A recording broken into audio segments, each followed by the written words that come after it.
మీకు తెలుసా, చంద్రుడు మనకు కేవలం ఒకవైపు నుంచే కనిపిస్తాడు. భూమి ఆకర్షణ శక్తికి లోబడి భూమి చుట్టూ దీర్ఘవృత్తాకారంలో పరిభ్రమిస్తుంటారు. దూరంగా వెళ్ళినప్పుడు చిన్నగా, దగ్గరగా వచ్చినప్పుడు పెద్దగా దర్శనమిస్తాడు. అయితే మనకు కనిపించే భాగం వైపు సూర్యుడి వెలుగులు పడుతుంటాయి. కానీ ఏ వెలుగులు ప్రసరించని చంద్రుడి అటువైపు ఉండే ప్రాంతంలో ఏం జరుగుతుందో ఇన్నాళ్ళ దాకా ఎవ్వరికీ తెలియదు. అందుకే ఇప్పుడు ప్రతి దేశం చంద్రుడికి అవతల వైపున చీకటి భాగంలో ఏం జరుగుతుందనే విషయంపై పరిశోధనలు చేస్తున్నాయి. వాటిలో చైనా దేశం అన్ని దేశాల కన్నా ముందు వరుసలో ఉంది. చైనా ప్రయోగించిన చాంగే 6 వ్యోమనౌక ఆ ప్రాంతంలో ల్యాండింగ్ చేయడమే కాకుండా అక్కడి శాంపిళ్లను భూమికి తీసుకొచ్చింది.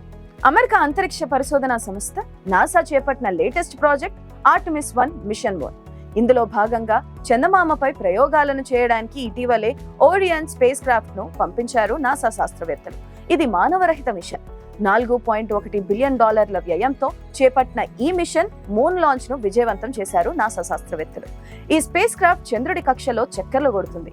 ఈ ప్రాజెక్ట్ విజయవంతమైన నేపథ్యంలో నాసా మరో మిషన్ ను చేపట్టింది. ఆర్టెమిస్ 1 కు సీక్వెల్ ను తెర మీదకు తీసుకొచ్చింది. దాన్ని ఆర్టెమిస్ 2 మిషన్ అని ప్రకటించింది. ఇది మానవ సహిత మిషన్. చంద్రుడిపై పరిశోధనలు సాగించడానికి 2 వ్యోమగాములను అక్కడికి పంపించనుంది. మొదట మహిళ తర్వాత పురుషుడు అన్న కాంబినేషన్ లో ఈ యాత్ర జరగనుంది. వచ్చే సంవత్సరం నవంబర్ లేదా డిసెంబర్లో ఆ ఇద్దరు ఆర్టెమిస్ 2 రాకెట్ ద్వారా చంద్రమండలానికి చేరుకుంటారు. ఈ స్పేస్ క్రాఫ్ట్ చంద్రుడిపై ల్యాండ్ కావడం కానీ, కక్షలోకి అడుగు పెట్టడం కానీ చేయదు. చంద్రుడి బాహ్య కక్షకు వెలుపల తిరుగుతూ అక్కడ డేటాను సేకరిస్తుంది. ఈ మిషన్ కూడా దాదాపుగా ఆర్టెమిస్ 1 ను పోలి ఉంటుంది. అంటే పాక్షికంగా మానవ సహిత మిషన్ అని చెప్పుకోవచ్చు. అమెరికాలో స్థిరపడిన ఆఫ్రికన్ మూలాలు గల ఒక మహిళను అంతరిక్ష ప్రయోగం కోసం ఎంపిక చేయడం నాసా చరిత్రలో ఇదే తొలిసారి. దాదాపుగా 50 ఏళ్ల తర్వాత ఓ మహిళ, మరో పురుషుడు మరోసారి చంద్రుడి వద్దకు వెళ్లబోతున్నారు. వచ్చే ఏడాది ప్రారంభంలో ఆర్టెమిస్ 2 జాబిలి వద్దకు వెళ్లనుంది. కెనడాకు చెందిన జెరెమీ హసెన్ మిషన్ స్పెషలిస్ట్ గా, US navy fighter pilot read వైస్మాన్ commander గా ఈ మిషన్ లో పనిచేయనున్నారు. ఆర్టెమిస్ 1 మిషన్ విజయవంతంగా డిసెంబర్ 2022లో పూర్తయింది. మానవ రహితంగా సాగిన ఈ యాత్ర తర్వాత ఆర్టెమిస్ 2 మనుషులతో చంద్రుడి కక్షలోకి వెళ్లనున్నారు. ఆర్టెమిస్ 2 మొత్తం 10 రోజుల మిషన్. 2024లో 2 వ్యోమగాములను చంద్రుడి కక్షలోకి మాత్రమే తీసుకెళ్లడం జరుగుతుంది. ఇది విజయవంతమైన తర్వాత ఆర్టెమిస్ 3 ద్వారా వ్యోమగాములు చంద్రుడిపై ల్యాండ్ అయ్యే ప్రయోగానికి అమెరికా మరోసారి ప్రయత్నిస్తుంది. 1969 నుంచి 1972 వరకు అపోలో మిషన్ లో వ్యోమగాములు చందమామను చేరి అక్కడి మట్టి రాళ్లను భూమికి తెచ్చారు. నిధుల కొరతతో 1972లో ఈ ప్రయోగాలకు బ్రేక్ పడింది. మళ్ళీ ఇప్పుడు నాసా ఆర్టెమిస్ మిషన్ ద్వారా చందమామ చెంతకు వ్యోమగాములు పంపేందుకు ఏర్పాట్లు జోరుగా సాగుతున్నాయి. ఇకపోతే చంద్రుడి ఉపరితలం గురించి చూసే ప్రయత్నం చేద్దాం. ఎన్నో అంతుపట్టిన విషయాలకు మరో పేరు అంతరిక్షం. ఆ విషయాల్లో చంద్రుడు కూడా ఒకటని చెప్పవచ్చు. అనుకున్నట్లుగా చంద్రయాన్ 3 సాఫ్ట్ ల్యాండింగ్ అయితే చంద్రుడి పుట్టుక ఉపరితలంపై ఏముంది అన్న విషయాలపై మరింత సమాచారం బయటకు రానుంది.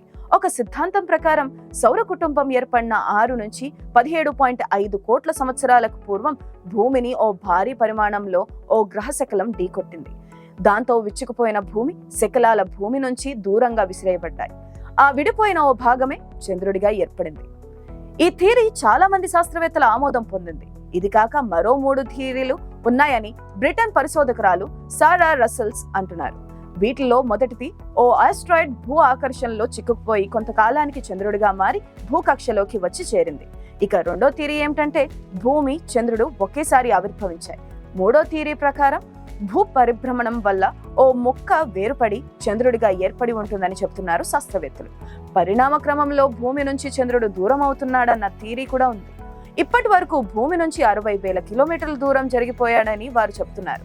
50 ఏళ్ల క్రితం జరిగిన అపోలో మిషన్స్ ద్వారా చంద్రుడి ఉపరితలం నుంచి రాళ్లు, మట్టిని తీసుకురాగలిగామని శాస్త్రవేత్తలు చెబుతున్నారు. ఆ మట్టిలోని రసాయన సమ్మేళనాలు, ఐసోటోప్లకు భూమిపై లభించే వాటికి చాలా సారూప్యతలు ఉన్నాయని తేల్చారు. భూమిపై స్థిరమైన వాతావరణం ఏర్పడడానికి చంద్రుడు దోహదపడుతున్నాడని ఓ థియరీ ఉంది. భూ వాతావరణాన్ని చంద్రుడు ప్రభావితం చేస్తున్నాడని, చంద్రుడిని భూమికి సహజ సిద్ధమైన శాటిలైట్ గా శాస్త్రవేత్తలు అభివర్ణిస్తున్నారు. చంద్రుడి ప్రభావం వల్లే సముద్రాలలో నీరు ఆటుపోట్లకు గురి కావడం మనకు తెలుసు. భూమి నుంచి నేరుగా చంద్రుడిని చూస్తే తెల్లగా అక్కడక్కడ మచ్చలతో కనిపిస్తుంది. చందమామ వైశాల్యం పరంగా చూస్తే భూమిలో 4వ వంతు ఉంటుంది. ఈ కొస నుంచి నేరుగా రంధ్రం చేసి అటువైపు దూసుకుపోయేటట్టుగా కిలోమీటర్లుగా ఉంటుంది. భూమిపై ఎలాగైతే అగ్నిపర్వతాలు రగులుతుంటాయో చంద్రుడి లోపల కూడా అగ్నిపర్వతాలు ఉంటాయి. అవి నిత్యం చురుకుగా ఉంటాయని గత పరిశోధనలో తేలింది. పలు రకాలుగా విలువైన ఖనిజాలు కూడా చంద్రుడిలో ఉన్నాయి. లిథియం, బంగారం లాంటి ఖరీదైన మినరల్స్ ఉండే అవకాశం ఉంది. చంద్రుడిపై భూమిపై ఉన్నట్టు వాతావరణం ఉండదు. గురుత్వాకర్షణ శక్తి కూడా బలహీనంగా ఉంటుంది. వాతావరణం లేదు కాబట్టి మనం మాట్లాడితే ఎదుటి వ్యక్తికి వినిపించదు. రేడియో సిగ్నల్స్ ద్వారానే మాట్లాడుకోవాల్సి ఉంటుంది. వాతావరణం ఉండదు కాబట్టి అక్కడ ఎగరేసిన మన జెండాలో కదలికలు ఉండవు. ఎక్కడ ఎలా ఉంటుందో అక్కడ అలాగే ఎంతకాలమైనా పడి ఉంటుంది. భూమి మీద నడిచినట్టుగా చంద్రుడిపై నడవడం కష్టం. అగ్నిపర్వతం నుంచి బయటకు వచ్చిన బూడిద లాంటి సిమెంట్ కలర్ పొడి కమ్ముకుపోయి ఉంటుంది. నడవడం చాలా కష్టం.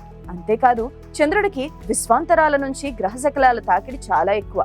ఎందుకంటే భూమికి ఉన్నట్లు దానికి వాతావరణపు రక్షణ చక్రం ఉండదు.